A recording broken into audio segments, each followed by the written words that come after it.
Hey all, today we'll be looking at the ASUS X570 ROG Crosser 8 Formula motherboard. This motherboard I got it for my personal build, which will go along with my AMD Ryzen 9 5900X. So I thought, why not share with you guys the unboxing experience of the most expensive board from ASUS for the AM4 platform. I'll also be giving you guys the features, ports and headers available on this board. Stay and watch till the end where I give my honest opinion if you would really need to buy this board.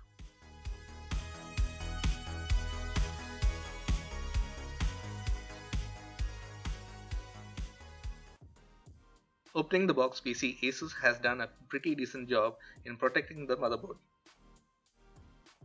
Let us remove the board for now and look at what else comes in the box. We get a ROG logo coaster, coupon for cable mod products, the useless driver CD, a welcome message, bunch of stickers,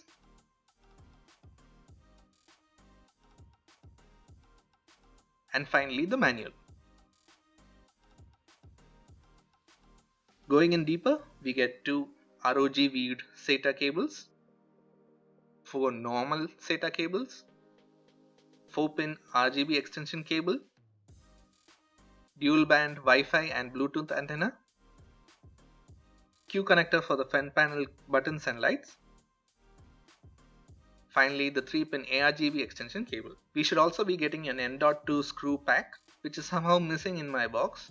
I got in touch with Newegg about this and they were kind enough to compensate with a $10 coupon code.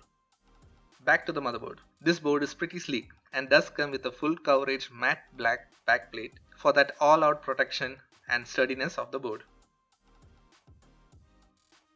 Now coming to the headers and buttons on this board, which is pretty same for all ASUS X570 Crosshair family boards. First we see is the Supreme FX audio chipset.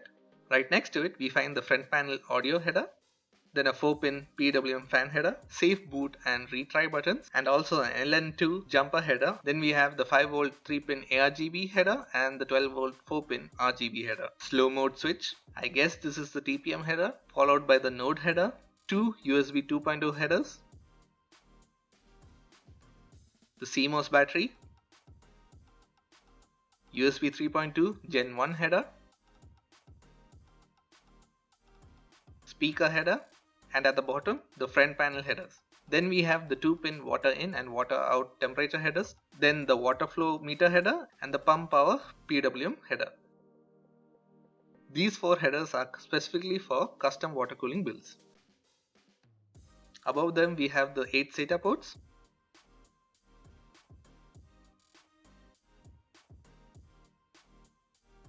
USB 3.2 Gen 1 header, another 4-pin PWM fan header, USB 3.2 Gen 2 USB-C header, 24-pin motherboard power port, start and reset buttons, another set of 5V 3-pin ARGB and 12V 4-pin RGB headers. We then have 4 4-pin PWM fan headers, one of which is visually blocked behind the cover. One of the ports for water cooling the VRMs, the 8+4-pin CPU power port, the other water cooling port for VRM. Finally, we have another 4-pin PWM fan header. You can also find the motherboard's BIOS chipset here.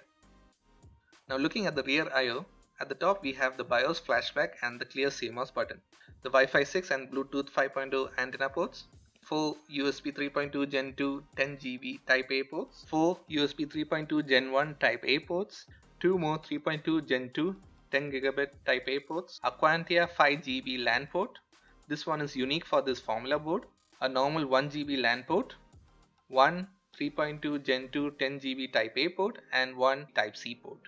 Then we have the SPDIF out or optical out, the rear channel, center or subwoofer, line in, line out, and finally the mic in audio ports. Another feature unique to this Formula board is the OLED display. It shows the boot sequence and specifically indicates what went wrong in the boot sequence, which makes it excellent for troubleshooting.